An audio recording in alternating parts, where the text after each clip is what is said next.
Hello friends, welcome to science magnet. दोस्तों, आज हम लोग बात करने वाले इस वीडियो में 12 सितंबर को सेकंड शिफ्ट में पूछे गए साइंस के क्वेश्चन। तो चलिए स्टार्ट करते हैं बिना किसी टाइम को वेस्ट करे हुए।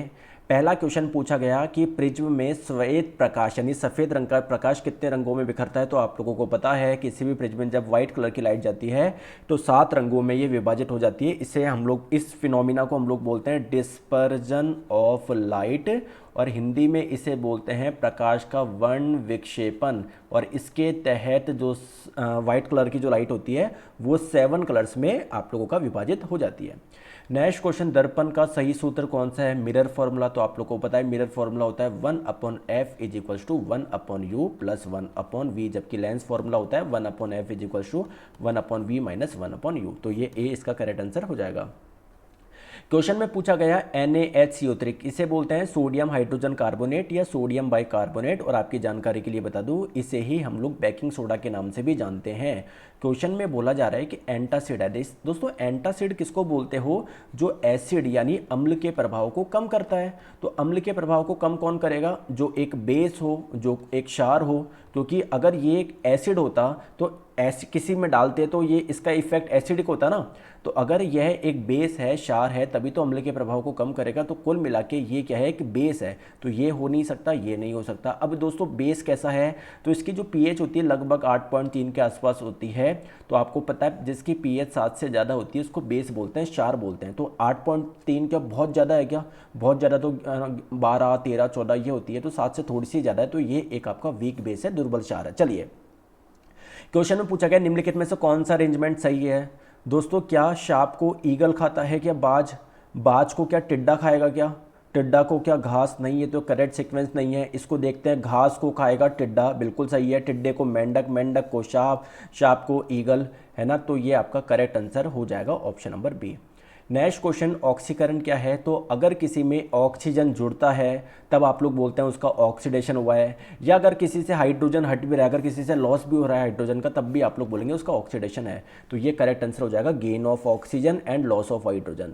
लॉस ऑफ ऑक्सीजन किसे बोलते हैं? रिडक्शन अपचयन को बोलते हैं। गेन ऑफ हाइड्रोजन रिडक्शन अपचयन को बोलते हैं। वसा का पाइसीकरण डैश में होता है। अब वसा का पाइसीकरण क्या होता है? तो सिंपल सी बात क्या है, जो फैट यानी मैं एक बार let me change the colour. तो देखिए, जैसे मान लीजिए जो वसा के अणु हैं, इसके छोटे छोटे पार्ट में टूटना ही क्या कहलाता है? वसा का पाइसीकरण कहलाता है, यानी इमल्सिफिकेशन ऑफ फैट कहलाता है। अब देखो, इसका पूरा का पूरा समझिए बात को। जैसे मैं आपको बताऊं, ये आप लोगों का क्या हो गया? माउथ हो गया, मान लेते हैं, ठीक है। ये आप लोग का माउथ हो गया। आप लोग भोजन को माउथ में रखोगे, फिर इस ईसोफेगस ग्रास तली फूड पाइप के माध्यम से कहाँ पर जाता है? आप लोगों के पेट में जाता है। फिर आप लोगों के किस में जाएगा? ये छोटी आंत में जाएगा। और फिर आपके किस में जाएगा? ये बड़ी आंत में जाएगा। होता क्या है दोस्तों, यहाँ पर एक ऑर्गन होता है जिसका नाम है लीवर, और लीवर से एक जूस निकलता है जिसे आप लोग बोलते हैं बाइल जूस यानी पित्त रस। अब इस पित्त रस में कुछ सॉल्ट होते हैं। पित्त रस में कुछ सॉल्ट होते हैं, कुछ लवण होते हैं, जो क्या करते हैं? आपके भोजन में जो फैट होता है ना, वसा, उसका क्या कराते हैं? इमल्सिफिकेशन कराते हैं। तो अगर पूछा जाए इमल्सिफिकेशन ऑफ फैट होता किसके द्वारा है? आपका आंसर होता है लीवर। लेकिन हो किस जगह रहा है? किस जगह हो रहा है? ये स्मॉल इंटेस्टाइन यानी छोटी आंत इसका आंसर हो जाएगा। अब वो ऑप्शन में क्वेश्चन को देखना पड़ेगा एग्जैक्टली उसने क्या बोला था। चलिए, नेक्स्ट क्वेश्चन आप लोगों से पूछा गया, अच्छा क्वेश्चन है। ए का एल्यूमिनियम कौन सा ऑक्साइड बनाता है? अब दोस्तों, ए का एल्यूमिनियम बोलते किसको हैं? तो आप लोगों को मैं बता दूं, पीरियोडिक टेबल में, है ना, मेंडलीव साहब के द्वारा जो पीरियोडिक टेबल बनी गई थी, वहाँ पर कुछ खाली स्थान छोड़े गए थे जिनका कुछ नाम रखा गया था। तो जैसे एक खाली स्थान छोड़ा गया जहाँ पर बोला जा रहा है कि भविष्य में ऐसे तत्व की खोज होगी जो इस जगह बिल्कुल फिट बैठ जाएगा, तो उसका नाम दिया था ए का एल्यूमिनियम। तो बाद में जब गैलियम की खोज हुई थी वो इस जगह आके बैठ गया। तो बेसिकली ए का एल्यूमिनियम का मतलब बोला जा रहा है कि गैलियम कौन सा ऑक्साइड आप लोगों का बनाता है। अब देखो, गैलियम आप लोगों को कहाँ पर मिल रहा है? यहाँ पर मिल रहा है। ये पीरियोडिक टेबल का कौन से वर्ग में मिल रहा है? 13वें वर्ग में मिल रहा है। तो 13वें वर्ग में जितने भी आपके तत्व होते हैं, चाहे वो बोरोन हो, चाहे एल्यूमिनियम हो, चाहे गैलियम हो, इनके भाइतम कोश में कितने इलेक्ट्रॉन होते हैं? 3 इलेक्ट्रॉन होते हैं। दोस्तों ऑक्सीजन जो होता है जिसका परमाणु क्रमांक 8 होता है, इसके भाइतम कोश में कितने इलेक्ट्रॉन होता है? पहली कक्षा में सर 2, दूसरी कक्षा में 6। तो इसको क्या चाहिए, कैसे भी 2 इलेक्ट्रॉन आ जाए जिससे इसके भाइतम कोश में 8 इलेक्ट्रॉन हो जाए और ये स्टेबल हो जाए। और गैलियम को क्या चाहिए, कोई 3 इलेक्ट्रॉन ले जाए इसके भाइतम कोश से जिससे वो स्टेबल हो जाए। समझ में आ रही है बात को? तो गैलियम को 3 इलेक्ट्रॉन देने हैं, ऑक्सीजन को 2 लेने हैं, तो कैसे बैठेगा? तो अगर मैं आप लोगों को बोलूं कि गैलियम मेरे पास में 2 है, मान लो गैलियम मेरे पास में 2 है, तो एक को 3 इलेक्ट्रॉन देना है, 2 को कितने देना है? 6 देना है। अगर मैं बोलूं ऑक्सीजन को एक को कितने लेना है? एक को लेना है 2, तो अगर टोटल 6 इलेक्ट्रॉन लेने हैं तो ऑक्सीजन कितने होने चाहिए? 3 होने चाहिए। तो Ga2O3 ये आप लोगों का क्या बनेगा? करेक्ट आप लोगों का फॉर्मूला बनेगा। समझ में आ गया? थोड़ा सिंपल क्वेश्चन था। चलिए आगे हम लोग बात करते हैं नेक्स्ट क्वेश्चन पे। नेक्स्ट क्वेश्चन पूछा गया, कांच में प्रकाश की चाल आप लोगों को दे रखी है, पानी में प्रकाश की चाल आपको दे रखी है, पानी के सापेक्ष कांच का अपवर्तनांक निकालना है। क्या निकालना है? पानी के सापेक्ष किसका निकालना है? कांच का। तो आपको अपवर्तनांक निकालना है किसका? ग्लास का निकालना है। जिसका निकालना है उसको ऊपर लिखना है, जिसके सापेक्ष निकालना है उसको नीचे लिखना है ना। तो किसके सापेक्ष निकालना है? पानी के सापेक्ष, तो इसको नीचे लिख दो वाटर को। तो इसको सॉल्व करोगे तो कैसा आएगा? जो ऊपर है उसका अपवर्तनांक ऊपर लिख दो, यानी ग्लास का अपवर्तनांक ऊपर लिख दो, और जो नीचे है वाटर है उसका अपवर्तनांक नीचे लिख दो। बट दोनों के अपवर्तनांक तो आप लोगों को दिए हुए नहीं है। तो आपकी जानकारी के लिए बता दूं, अपवर्तनांक होता है ना, वो वेग के अनुक्रमानुपाती होता है। यानी किसी माध्यम में अगर वेग बहुत ज़्यादा है प्रकाश का, इसका मतलब उसका अपवर्तनांक बहुत कम होगा। तो जो रेशो अपवर्तनांक का होगा उसका अपोजिट रेशो किसका होगा? वेग का। तो म्यू जी बट्टे म्यू डब्ल्यू किसके बराबर होगा? वी डब्ल्यू बट्टे वी जी। ये वी डब्ल्यू क्या है? प्रकाश की चाल गति वाटर में। वाटर में कितनी है? पानी में 2.25 इंटू 10⁸। ग्लास में आप लोगों को कितनी दर की है? कांच में 2 इंटू 10⁸। तो ये 10⁸ से 10⁸ कैंसिल हो गया। 2.25 में 2 का डिवाइड कर लीजिएगा, जो आंसर होगा वो करेक्ट आंसर हो जाएगा।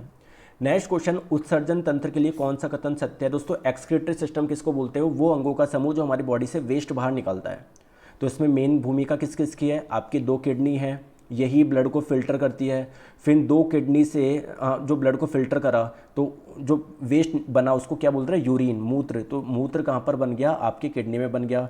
फिर मूत्र दोस्तों 2 नलिकाओं के माध्यम से नीचे आएगा। इन नलिकाओं को बोलते हैं यूरेटर और हिंदी में मूत्र वाहिनी। फिर ये मूत्र आपका यहाँ पर आके स्टोर हो जाएगा जिसे आप लोग ब्लैडर, मूत्राशय बोलते हैं। फिर इस नली से बाहर निकल जाएगा जिसे बोलते हैं यूरेथ्रा।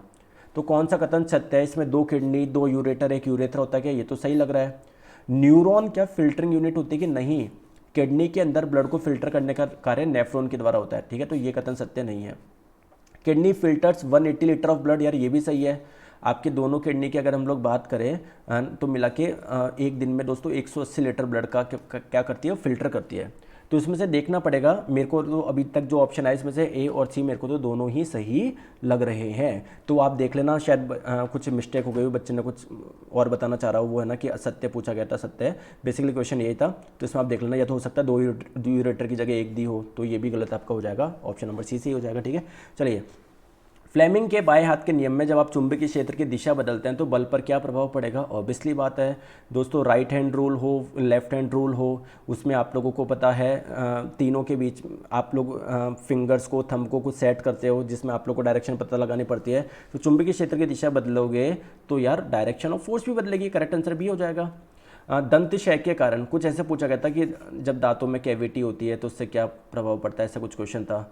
तो इसमें जो इनेमल होता है सॉफ्ट हो जाता है, दांत में सड़न होती है, ये कुछ ऐसे करके ऑप्शन आप लोग को दिए गए थे। नेक्स्ट क्वेश्चन, इनमें से कौन सा वायरल एसटीडी है? वायरल किसको बोलते हैं? वायरस से होने वाली डिजीज को वायरल बोलते हैं। एसटीडी का मतलब सेक्सुअली ट्रांसमिटेड डिजीज है, सेक्स के माध्यम से एक व्यक्ति से दूसरे में जा सकती है। तो इसको करेक्ट आंसर हो जाएगा एड्स। आपको पता है एड्स HIV वायरस से होता है और अनप्रोटेक्टेड सेक्स के दौरान ये एक व्यक्ति से दूसरे व्यक्ति में जा सकता है। बनने वाला उत्पाद डैश में घुलनशील नहीं होगा। तो अगर बात करें इन दोनों से क्या बनेगा? Ba+2 और SO4-2, तो ये बनेगा बेरियम सल्फेट। और दोस्तों जो बेरियम सल्फेट होता है ना, वो इनसॉल्युबल होता है वाटर में, जल में अघुलनशील होता है। तो डैश में घुलनशील नहीं होगा, किसमें? पानी में घुलनशील नहीं होगा, ध्यान रखिए। नेक्स्ट क्वेश्चन आपको गिवन इन सीरीज, मतलब 3 प्रतिरोध थे जिनके अनुपात ये दिए थे और श्रृंखला में जुड़े हुए हैं। जैसे मान लो पहला प्रतिरोध R1, दूसरा प्रतिरोध मान लेते हैं R2 और तीसरा प्रतिरोध आप लोगों को दिया हुआ है R3। और आप ये मानो आपने इसको एक बैटरी से कनेक्ट कर रखा है।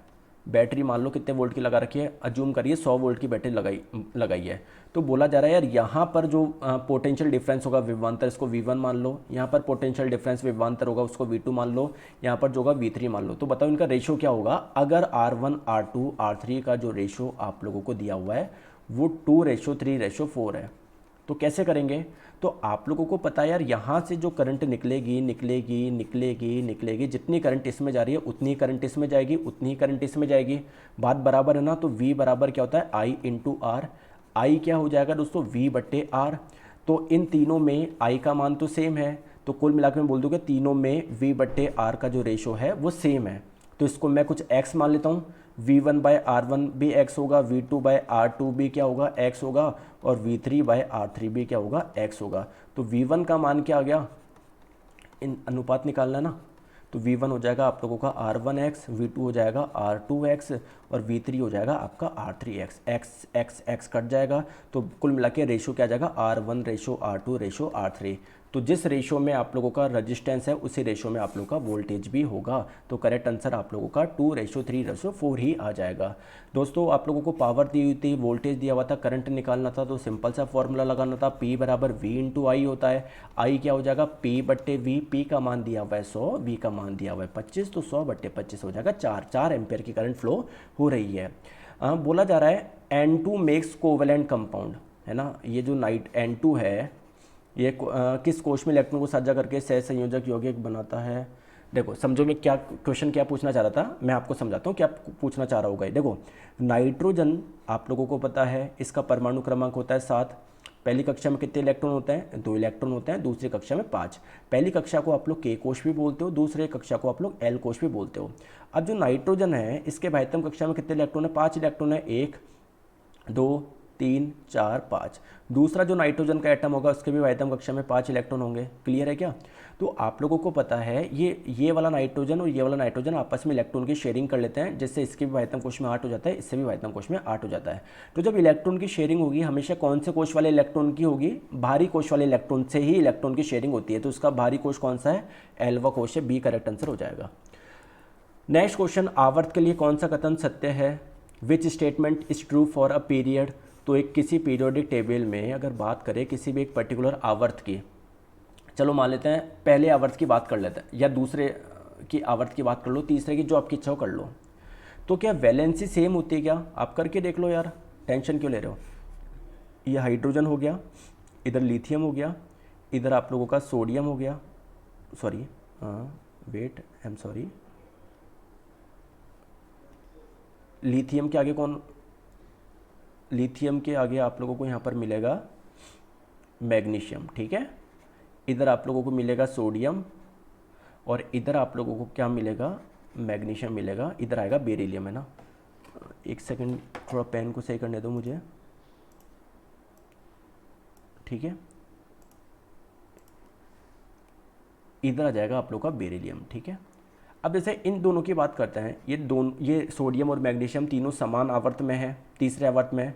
तो क्या होता है, देखो सोडियम का परमाणु क्रमांक 11, इसमें कुल इलेक्ट्रॉन की संख्या 11, पहली में 2, दूसरे में 8, तीसरे में 1। मैग्नीशियम का परमाणु क्रमांक 12 है, पहली कक्षा में 2, दूसरे में 8, तीसरे में 2। मैग्नीशियम में भी 3 कोश है, सोडियम में भी कितने हैं, 3 कोश है। तो कुल मिला के कोशों की संख्या तो क्या होती है, समान होती है, ठीक है। अब इसकी संयोजकता बताओ, इसकी संयोजकता क्या होगी, सोडियम की संयोजकता क्या होती है, भाइतम कोश में इलेक्ट्रॉन की संख्या 8 करने के लिए त्यागे गए या ग्रहण किए गए इलेक्ट्रॉन की संख्या। तो सोडियम के 8 इलेक्ट्रॉन कब होंगे, जब ये 1 इलेक्ट्रॉन त्यागेगा, यानी सोडियम की संयोजकता है 1 है, मैग्नीशियम की कितनी है, 2 है। तो यार संयोजकता समान नहीं होती है, डिफरेंट होती है, जबकि कोशों की संख्या समान होती है। Option number B correct answer हो जाएगा। इनमें से कौन मुख्य अक्ष पर स्थित नहीं है। तो जैसे कोई भी मिरर ले लो, कॉनकेव मिरर ले लो, ये ले लो, ठीक है। ये इसका पोल हो गया, ये इसका इधर मान लो फोकस हो गया, इधर सेंटर ऑफ कर्वेचर। तो ये तीनों कहाँ पर आ रहे हैं, मुख्य अक्ष पे आ रहे हैं। अब दोस्तों मान लो प्रकाश की किरण ऐसे आ रही है, तो इस बिंदु पर आपती, तो ये आपतन बिंदु है, तो आपतन बिंदु मुख्य अक्ष पर थोड़ी है, जरूर थोड़ी है मुख्य अक्ष पर मिलेगा, अलग भी मिल सकता है। तो correct answer option number D हो जाएगा। What is difference between smooth and striated muscle, ये आप लोगों से पूछा जा रहा है। तो देखिए स्मूथ मसल्स तो आप लोगों की क्या होती है, आप लोगों को मैं बता दूं, ये इनवॉलेंट्री होती है। इनवॉलेंट्री का मतलब क्या है आप लोगों की, ये आपकी इच्छा के अनुसार इनमें मूवमेंट नहीं हो सकता है। स्मूथ मसल्स की शेप का बात करें थोड़ा सा सिलेंड्रिकल होता है, ये भी आप लोग की सिलेंड्रिकल से होती है। डिफरेंस क्या है, देखो ये इनवॉलेंट्री होती है जबकि ये वॉलेंट्री होती है, ठीक है ना। तो आप ये देख लेना। और क्या दिया गया था, ये देखो ये दिया हुआ है ऑप्शन नंबर सी, देखो स्मूथ मसल जो है वो वॉलेंट्री है, नहीं ये इनवॉलेंट्री होगी और स्ट्रेट वॉलेंट्री होगी ना। आई थिंक इसको वो कर लो, इनवॉलेंट्री कर लो आप, है ना, इनवॉलेंट्री कर लो, ऑप्शन नंबर सी फिर आपका करेक्ट आंसर हो जाएगा, ठीक है क्या, सी आपका फिर आपका करेक्ट आंसर हो जाएगा। नेक्स्ट क्वेश्चन आप लोगों को बोला जा रहा है कॉन्वेक्स मिरर दिया हुआ है, इसमें हाइट दिया हुआ है ऑब्जेक्ट की, आप लोगों से पूछा रहा है इमेज कहाँ पर बनेगा, कुल मिला के वी का मान आप लोगों से पूछा जा रहा है। आइए इसको सॉल्व करते हैं। तो कैसे आप लोग सॉल्व करेंगे, देखो मैग्नीफिकेशन, ये पहले तो मुझे बताओ, ये जो कॉन्वेक्स मिरर है, उत्तल दर्पण है, आपने वस्तु को कहीं ना कहीं पर रखा होगा।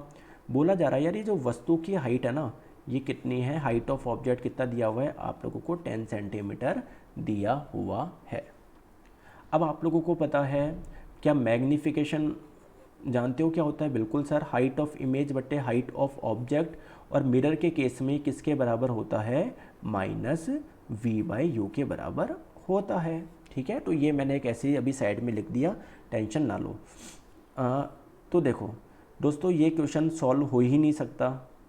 कैसे नहीं हो सकता, मैं आप लोगों को बताता हूँ। इसको आपको दूसरी तरीके से सॉल्व करना पड़ेगा, इस डाटा ऐसा तो सॉल्व नहीं हो रहा।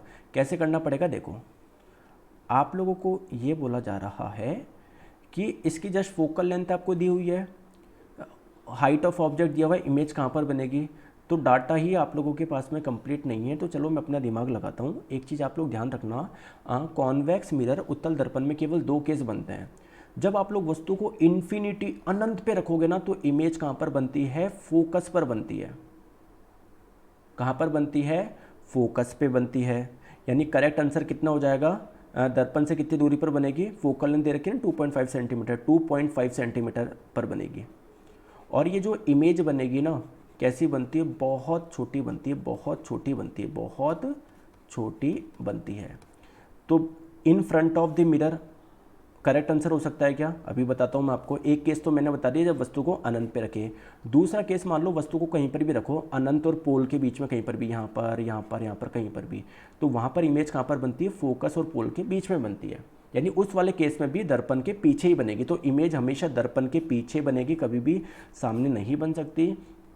दूसरी बात क्या है, अब दोस्तों डिपेंड करेगा वस्तु कहाँ पर रख रखी है, अनंत पे रखेगा तो रखोगे तो यहाँ पर बनेगी, अनंत या फिर यहाँ पर कहीं पर रखोगे तो इन दोनों के बीच में कहीं पर बनेगी। तो डाटा इनकम्प्लीट है।